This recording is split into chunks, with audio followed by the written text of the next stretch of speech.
Hello, knowledge seekers. In this episode of 20-Minute Books, we delve into the groundbreaking work, The Dawn of Everything, a book that re-envisions the history of human societies.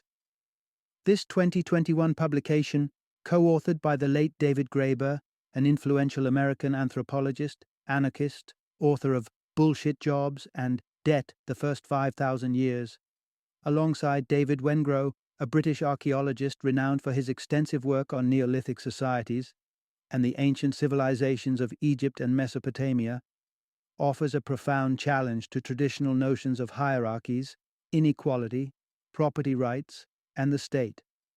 This book is a must-read for anyone who has ever felt stifled by bureaucracy, history enthusiasts who crave a fresh perspective, and dreamers who fancy themselves the next Indiana Jones, exploring the depths of our past. The Dawn of Everything presents a narrative informed by recent discoveries in anthropology and archaeology, beckoning us to reconsider the established stories about the origins of social organization and power structures. Join us as we summarize this enlightening exploration into the human past, shedding light on the apparently complex tapestry of our species-long journey. Whether you're an avid historian or simply curious about the forces that have shaped human societies, The Dawn of Everything promises to offer a riveting account that could very well change the way we understand everything.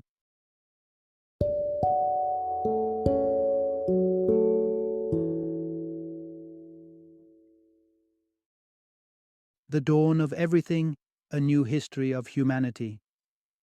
Introduction: Unearthing the sophistication of ancient societies and their understanding of hierarchy. It's a common misconception to believe that our ancestors lacked complexity, living lives ruled by primal instincts and a lack of societal structure. We imagine them as caricatures from a bygone era, without language, laws, or intellect. However, this picture is far from reality, and a new wave of evidence is shattering such stereotypes to reveal societies that were both intricate and politically astute. Ancient wisdom has often been overshadowed by depictions of rudimentary lifestyles, but archaeology and anthropology tell us a different tale. Our forebears didn't simply live, they deliberated on the nuances of their communities. They weren't strangers to governance, property rights, or social responsibilities. Indeed, they had a grasp on political and social concepts that laid the groundwork for modern civilization. In this exploration, we'll delve into the true origins of political theory and understand how fundamental concepts such as ownership, human rights, and government emerged. The journey through this narrative will unravel how the distant past is not a story of simplicity, but one of impressive intellectual engagement, showing us that the chronicles of human history are still being enriched with every new discovery. Part 1. Reimagining Human Progress: The Non-Linear Path of Social Evolution. Imagine standing at the edge of a vast historical landscape, peppered with the rise and fall of civilizations, the whispers of revolution, and the echoes of societies once thought lost to time. We've been told that human progress is a straight line, an evolutionary march from hunter-gatherers to agriculturalists, culminating in our modern society. Yet delve into the past, and a different picture emerges, one that defies a single narrative of evolution and reveals a tapestry woven with diverse threads of social organization. Jean-Jacques Rousseau and Thomas Hobbes offer contrasting, yet equally linear tales of human development. Rousseau's view is one of a peaceful, egalitarian, hunter-gatherer existence shattered by the agricultural revolution, which sowed seeds of inequality.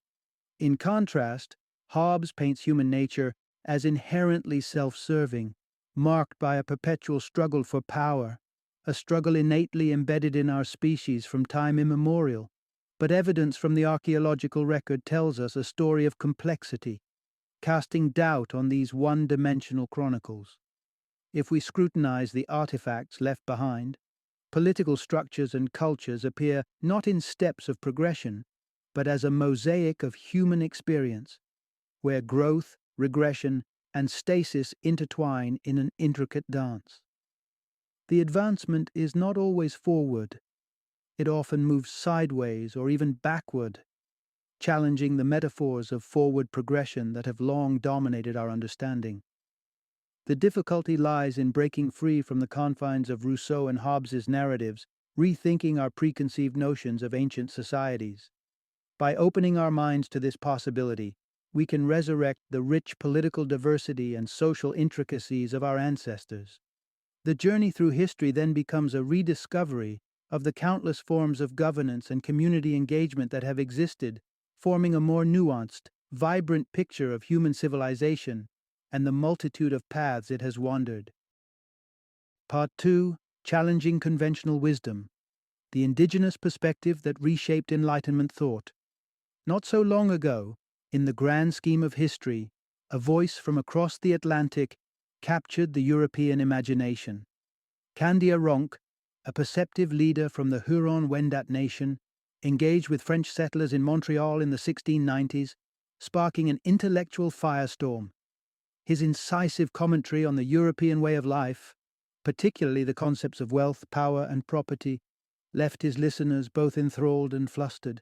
To Candia Ronk, European society was perplexing, defined by an insatiable hunger for riches and rigid social hierarchies that seemed both unnatural and oppressive. His biting critique raised probing questions. Why did these distant people value gold over human kinship? And why did they tolerate a system that uplifted kings while casting others into the shadows of poverty? His eloquence did not go unnoticed. The book that encapsulated his thought became a sensation, provoking every luminary of the Enlightenment to weigh in.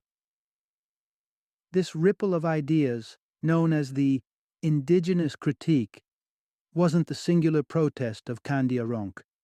It reflected a collective unease that indigenous cultures had with European social norms upon encountering them.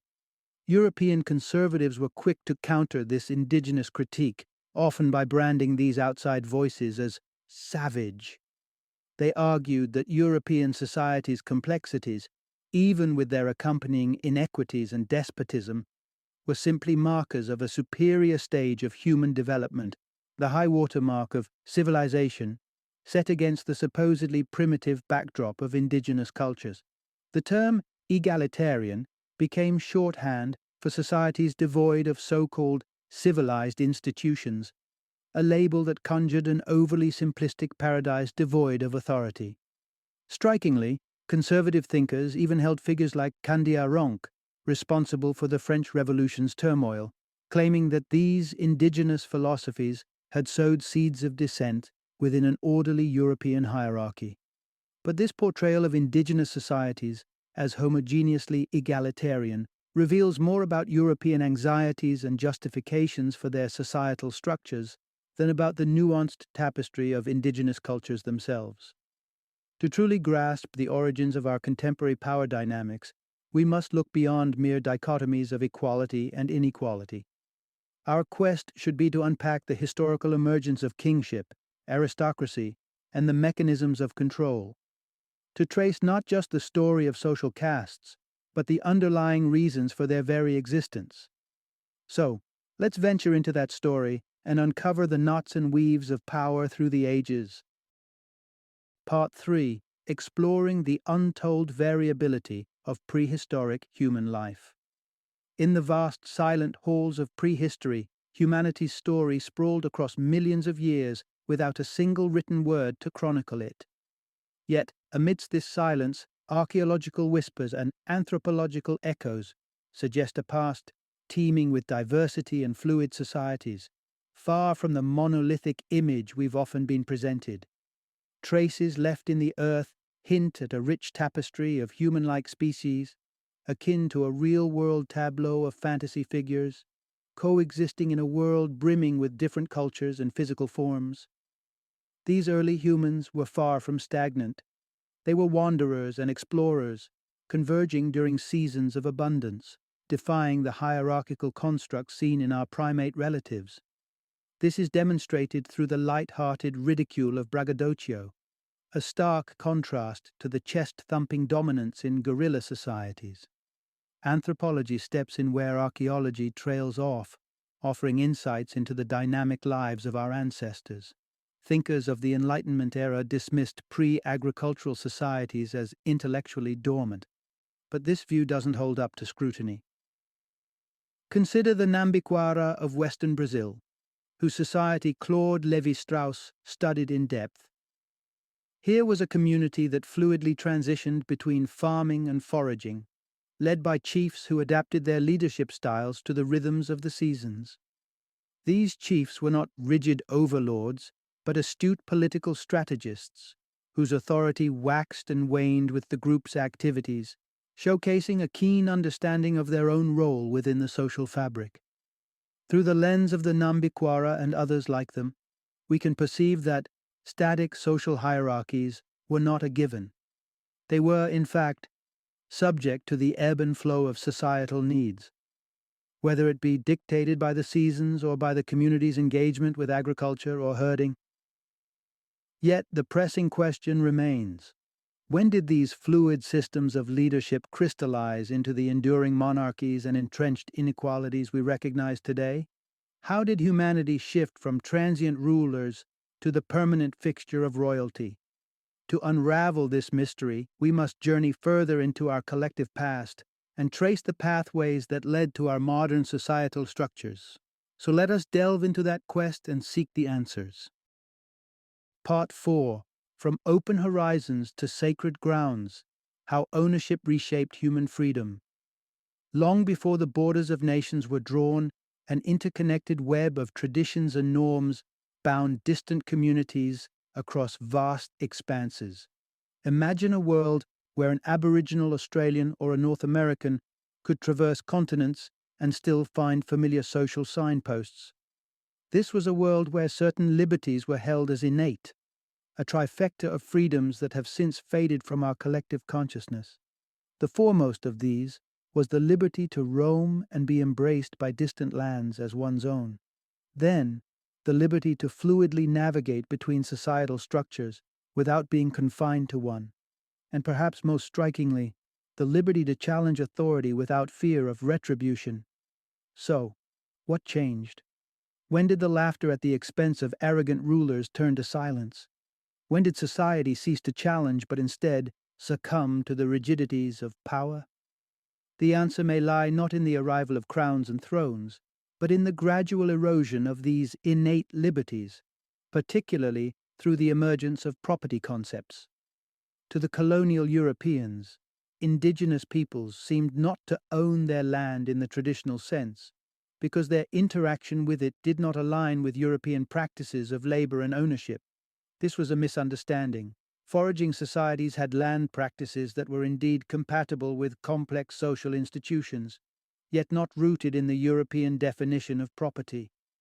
In examining societies like the Nambiquara, and even across cultures, there emerges a parallel between the sanctity of certain spaces or objects and the concept of private ownership. Both operate as systems of exclusion. The essence of something being taboo or taboo is its untouchability, akin to the sacred. This parallels the Western legal notion of property, where ownership confers the right to exclude all others, like holding the keys to one's own car. Rituals and ceremonies often became the stage upon which claims of property and power were pronounced, becoming a powerful tool for maintaining control. To further unravel how the constructs of the sacred and the concept of ownership intertwined to redefine human liberty, we will venture to the west coast of North America. There, we will explore how ideas of property and holiness began to constrain freedoms once cherished by our ancestors, foretelling a shift in the very fabric of human life. Part 5: When Cultures Collide: The Conscious Shaping of Social Institutions. Historical narratives often succumb to the temptation of viewing early societies through the lens of what they became, rather than what they inherently were. The assumption is that every social group was on a linear path toward agriculturalism and eventually a kingdom with an overarching sovereign. Yet, evidence points to a contrasting reality. Some indigenous communities, particularly in California, developed their social structures in deliberate defiance, not in anticipation, of agricultural societies. Taking a closer look at these indigenous Californians uncovers a society that consciously deviated from the notions embraced by their neighbors to the north in the Pacific Northwest. The latter celebrated with potlatches, lavish festivals marked by extravagant consumption and ostentatious displays, including acts as severe as human sacrifice and the entrenchment of slavery, where up to a quarter of the population lived in bondage. In striking contrast, Californian indigenous groups practiced asceticism, shunning luxury for sustenance at their gatherings, and fully rejecting the institution of slavery. This was not a mere cultural difference, it was a profound political stance. The Californians weren't oblivious to the concept of slavery. Its tendrils stretched through civilizations near and far. They knew of it, but they wove their social fabric with threads of industriousness and autonomy that inherently opposed the subjugation of others. Interestingly, the adoption of slavery in the North was not born out of a vacuum, but emerged from the aristocracy's dire need for a stable workforce to sustain its livelihood. In an inverse reaction, communities in Northern California fortified their own institutions to resist the influence of their slave-owning neighbors, defining their identity in opposition to that model of society. The emergence of hierarchical and egalitarian systems appears to be intertwined, sprouting from the same cultural soil but blossoming into divergent forms.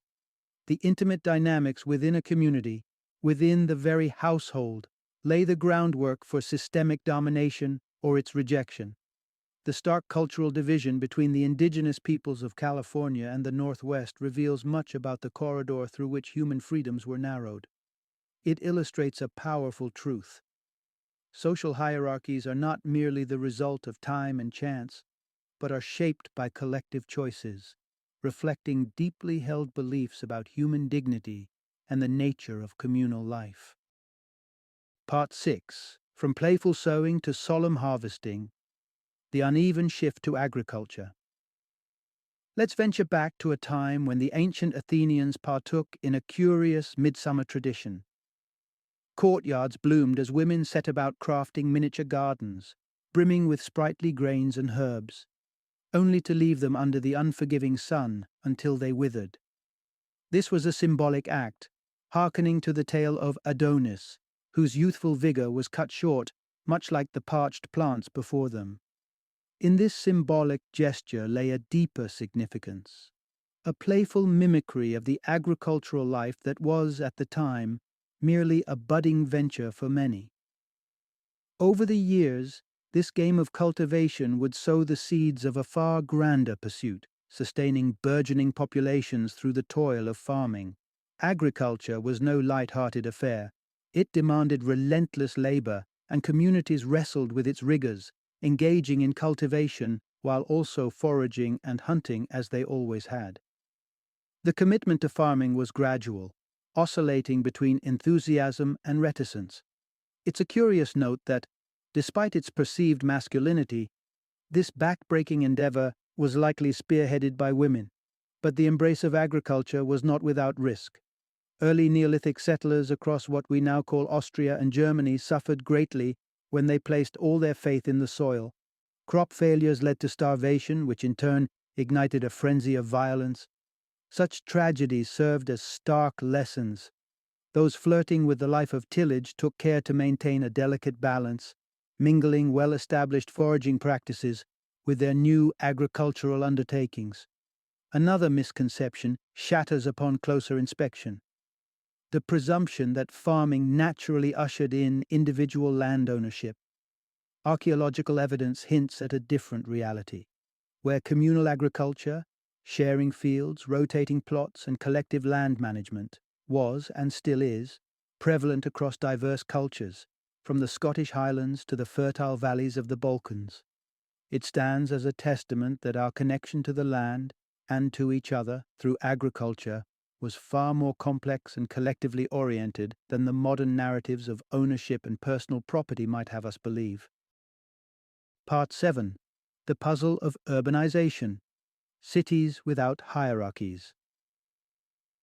It might seem counterintuitive that humanity, after grappling with the unpredictable nature of farming and its inherent demands, would choose to cluster together in bustling urban hubs. Yet, what might surprise you even more is that hierarchies, as we know them, were not a guaranteed byproduct of urban life. Take, for instance, the first cities of Mesopotamia, home to sprawling populations. Instead of crowns and thrones dictating life within their walls, these urban settlements operated on a collaborative model where responsibilities were shared. The concept of collective labor mirrors that of the French corvée, where citizens took part in civic projects as part of common duty. Popular assemblies flourished, serving as the heartbeat of governance in Hittite, Phoenician, Philistine, and Israelite mega-settlements. Archaeological evidence from these Mesopotamian cities also paints a picture of surprising egalitarianism. Wealth, craft production, and markers of administrative influence were distributed with a parity that defies our expectations of ancient urban divides. Diversity was the norm, and city districts often played host to a kaleidoscope of ethnic groups, each with their own vision for running the city. These visions sometimes clashed in public assemblies, leading to either conflict or conciliation. Turning our gaze to 12th century Teotihuacan, nestled in the heartland of modern-day Mexico, we find a similarly astounding narrative. Over 1 million souls, from myriad backgrounds, called it home. Yet no singular ruler reigned supreme. Instead, artistic representations boast of communal pride, portraying citizens in uniform stature, highlighting the collective spirit over individual grandeur. In stark contrast, the smaller hill towns on the fringes of these urban centers bore the seeds of hierarchical society. Eastern Turkey's Arslantepe, for example, became the cradle of a warrior aristocracy, where figures clad in swords and spears ruled from their palatial redoubts, shunning the sophistication of writing and other urban traits. The early urban experience was not one of inevitable social stratification, but rather a patchwork of experiments in living together. Communities readily evolved distinct social structures that sometimes embraced the concept of a shared destiny, and at other times, in the margins of the urban fabric, gave rise to aristocracies that prized power and dominance. Part 8. The Spectacle of Power, the Early Rulers' Dramatic Assertion of Statehood. Venturing deeper into the annals of history, we approach the threshold of state formation, a process seemingly intertwined with theatrical shows of might.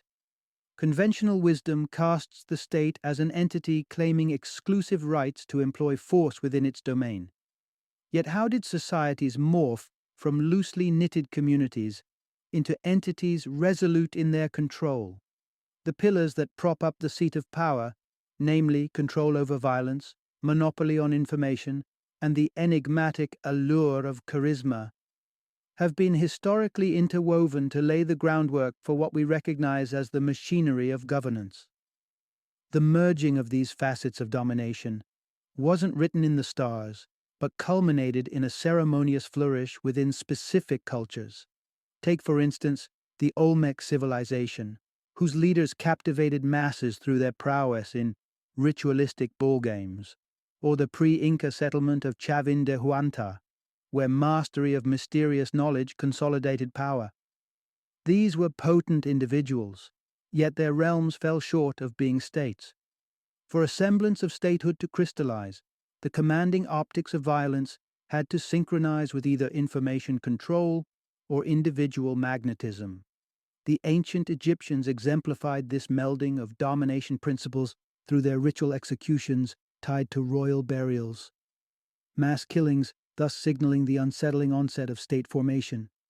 Such ferocity, archaeologists suggest, is an almost certain signpost on the path to centralized authority. In this light, the essence of kingship is inseparable from its brutal exhibitions. Yet, amidst these origins of severe statecraft, there also existed peaceful beginnings in communal organization.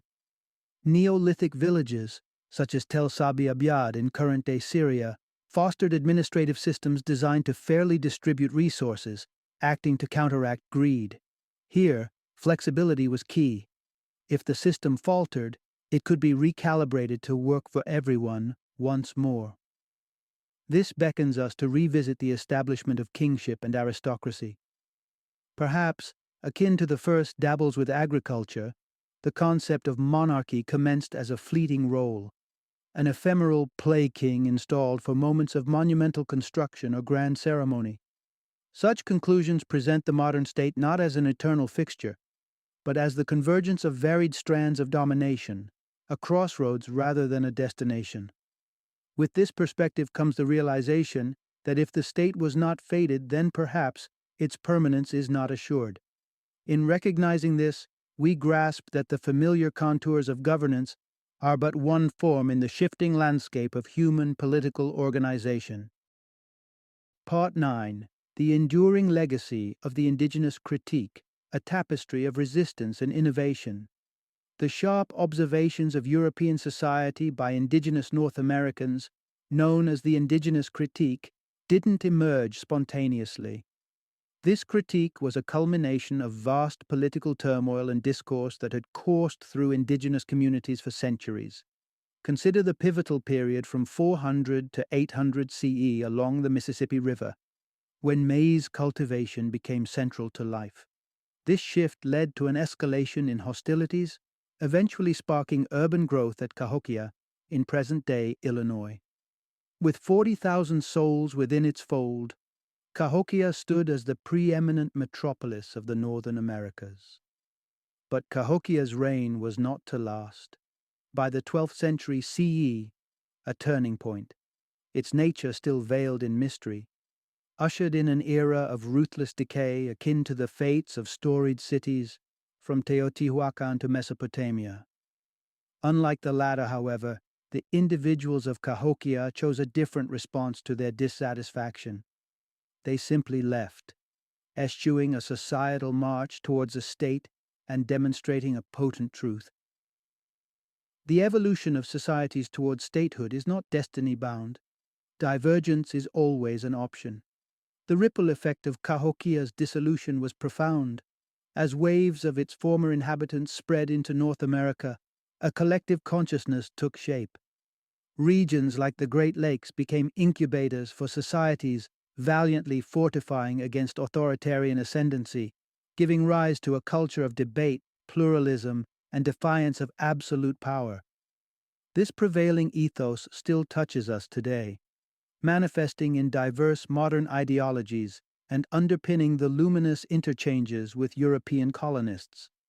That same spirit which sparked wonder in foreign thinkers sowed seeds that would eventually flourish into the Enlightenment, ideas now interwoven with the fabric of contemporary political philosophy.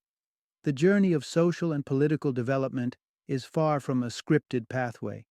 It progresses not through relentless forward motion, but through a series of adaptations, setbacks, and breakthroughs. As history continues to unspool, so too does the potential for political innovation and renewal. The indigenous critique reminds us that across the breadth of human experience, the story, with all its trials and triumphs, is perennially being written. Final summary. Diving into the annals of human history, we uncover a narrative far richer and more varied than the binary tales of ascent and dominion often depicted in textbooks. The evolution of early human societies paints a picture of intricate diversity and creative experimentation, challenging the notion of a predestined march toward modern statehood. From the vibrant critiques of European culture by indigenous leaders to the early urban egalitarianism of Mesopotamia, history reveals an array of political arrangements, each with its own nuances and intricacies. The ebb and flow of human organization, marked by periods of resistance, adaptation, and transformation, demonstrate that the course of societal development is not etched in stone, but is instead an ongoing exploration of communal potential. As we revisit the myriad paths our ancestors have tread, we're reminded that the journey of human civilization is far from reaching its conclusion. History is not a closed book, but an open-ended adventure, ripe with opportunity for transformation. The complexity of the past invites us to rethink our present and reconsider the possibilities for the future, signaling that change is not just a chapter in history, but a constant, vibrant force.